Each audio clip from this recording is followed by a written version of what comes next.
The hospital system to pass that information between each other. Unfortunately, that's not happening. And so what's being forced, what we're being forced to live with is an incomplete health history, an incomplete health record. So when you go see a doctor for surgery, and James just gave me another story about someone who didn't have their full health record about to go into surgery, and it would have resulted in death had they not remembered at the last minute that they had just gotten a stent. And so if you think about that, the impact, the value of your health record is literally life and death for some people. All right, so now today with Automate Health, what we're doing is we're giving patients the ownership of their data back. And the way we're doing that is we're constructing a tool that allows you guys to go out, all of you, to go out and collect your healthcare data and store it in your health record. And so that way you can take your health record with you to the hospitals, to the clinics, without depending on them to do that transition in the background. And then ultimately you can choose not only who you share it with, but what portion of that health record you share with them. So login.health, the way we do this is through 3 main conduits. Aside from manual, we pull directly from the insurance company. So if you put in your insurance information, we work through a clearinghouse. We're pulling your information. We're pulling your device information. So all of you are either using Android or iOS, and if you're using a flip phone, we're not for you. But and they have HealthKit, and Google has Google Health. And what we do is we pull in that information into your personal health record, along with the most impactful, which is medical records that come directly on your behalf, requested by you from a hospital or a hospital system. So all of that combined, what we have built is the first truly instant check-in. You can skip all of the paperwork. If you log in, you push a couple buttons, we sync in your past health history, and our hope is that in the future, when you walk into a clinic, you scan a QR code, you push share data based on what they request, and then you're instantly checked in and ready to go. And so if you think about the impact of that is instant intake, less mistakes, and quicker and better time to care. So currently we're just 2. Myself and my co-founder Chase, we've got plenty of experience. We've both done previous startups, and we've got decades of experience. So back in February, we actually completed process on a provisional patent that allows us to do all of these things. So we have our IP protected in the intake process.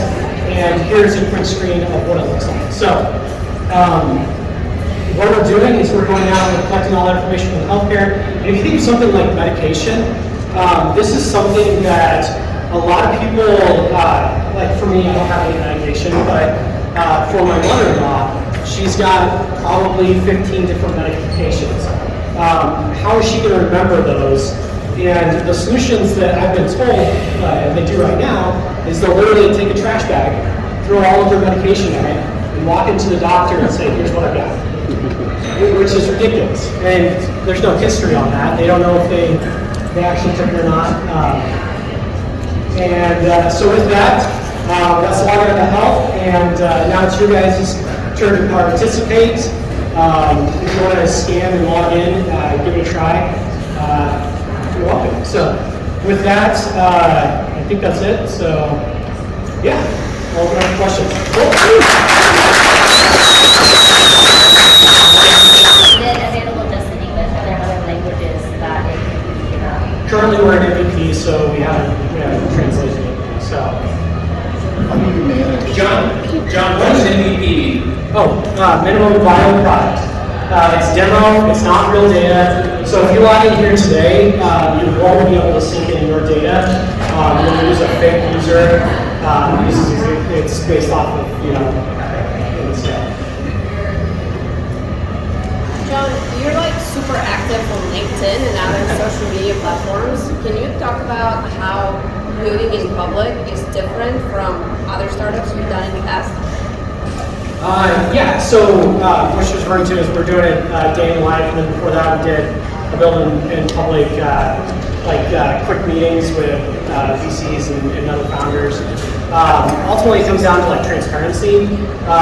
As a founder, there's like this desire to believe that what you've invented is super secret. The problem with that is that when you build in private, then you don't get all the help that just automatically comes from the community.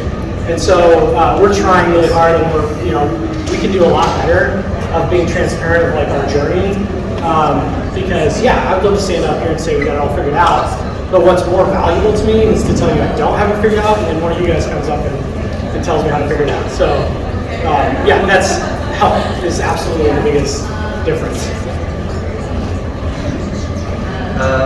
So can you talk about security and also potentially about like blockchain and other things that might make notifications and other people accessing your records possible? Yeah, so blockchain is cool. We're not using blockchain. We're doing everything on AWS right now. We're using their Health Lake. And so probably the biggest buzzword is that they use a little bit of machine learning to translate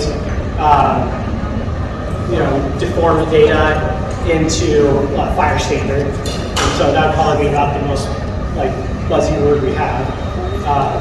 Data encryption, So would it be like the hospital systems that pay for this, and can you talk to them, is this like a product that they want?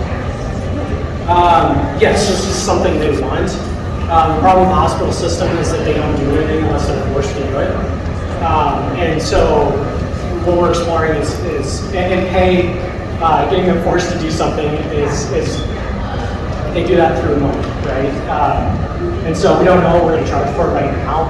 We suspect it's going to be about $1 per file.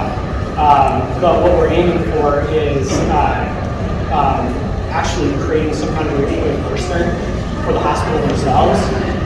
There's a lot of people that want this. We think about like a payer. They don't necessarily want the data, but they want healthier patients. Because if you and your family are healthier, then that lowers their risk.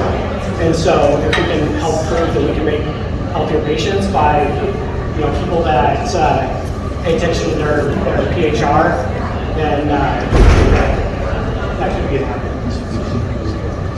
Is there any competition in the market? Yes, there is competition.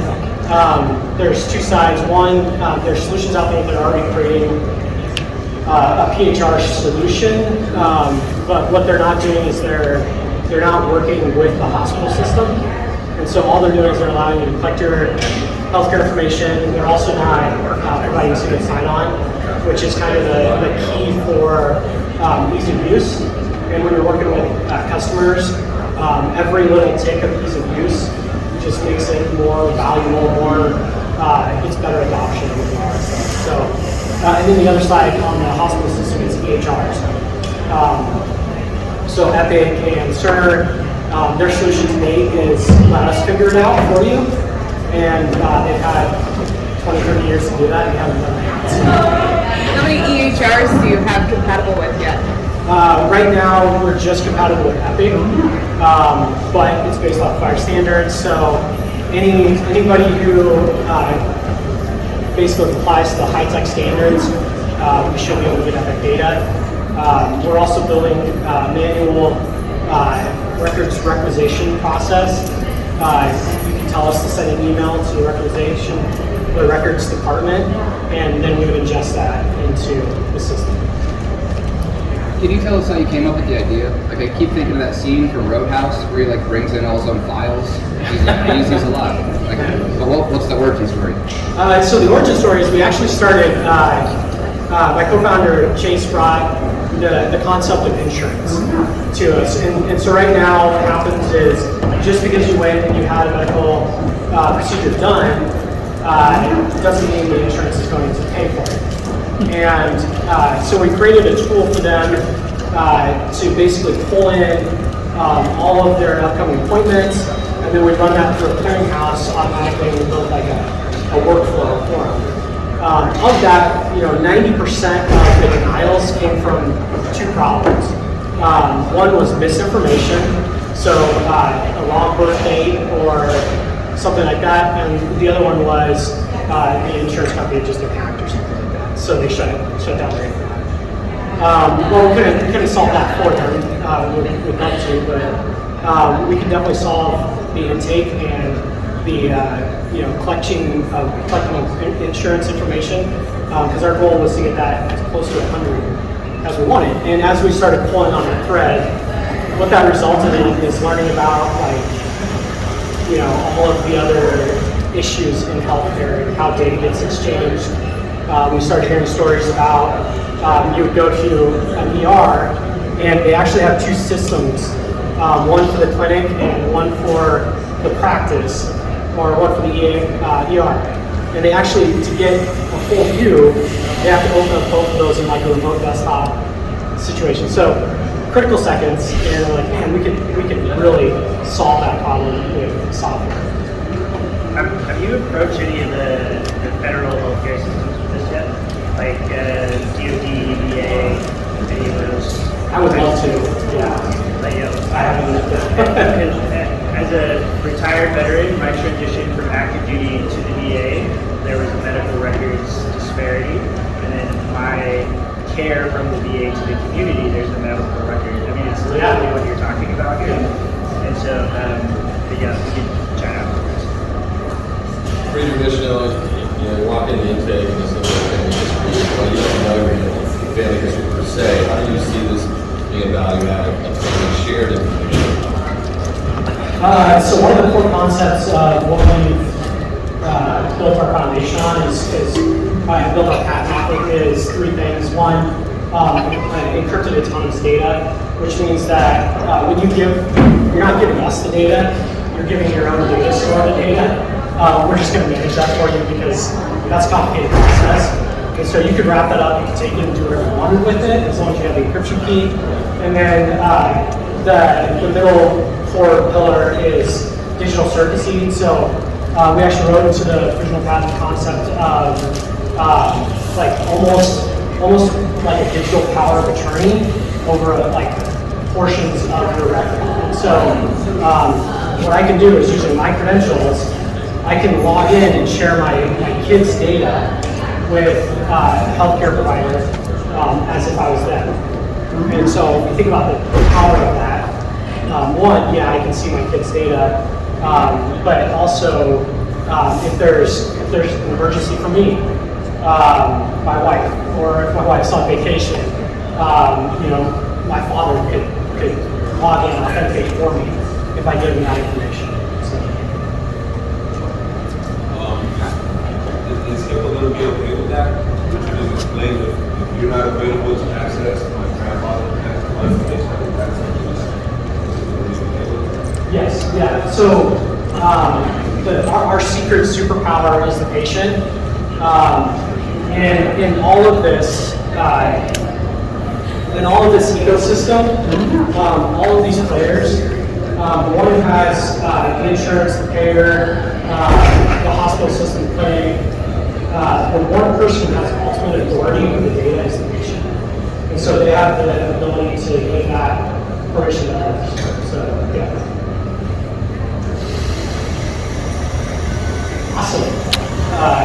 So let's say you already have a subscription. How can we, one way that you have all this data. Now, Google Scholar has information on if you could put in like different like medications, you would be able to also maybe make recommendations to help people get off certain medications or how to like cellular regeneration.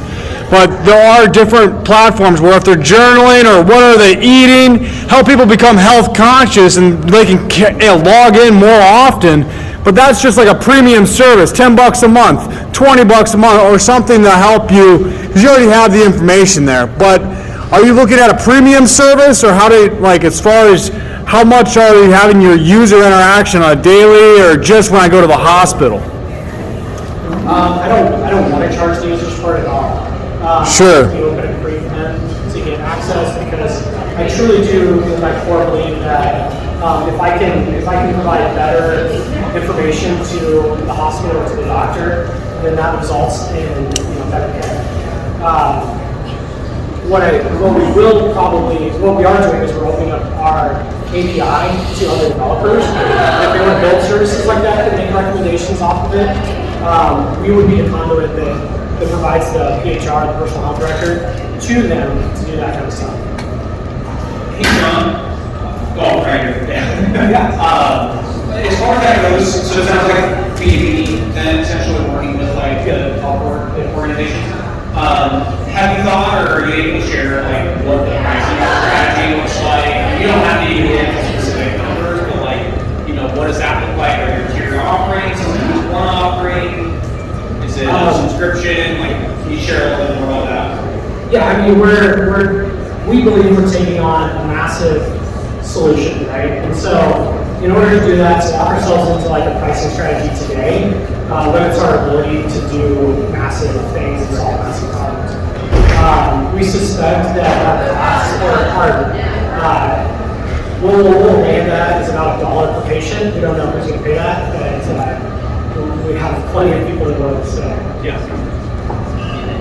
Perfect. Do we have any other questions in the audience?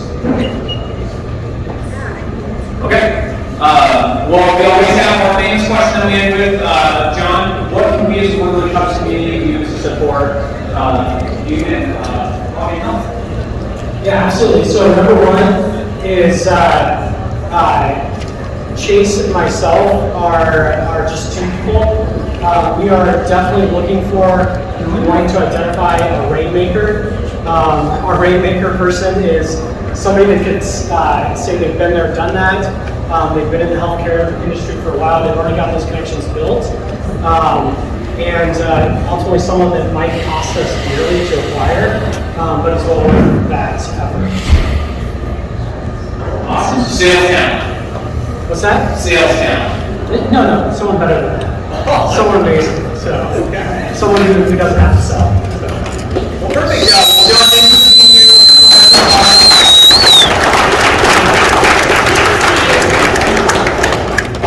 And Sean, you are planning to stick around for a little bit, right? Yeah, absolutely. I'll be here as long as I need to. Okay, awesome. Well, thank you as always.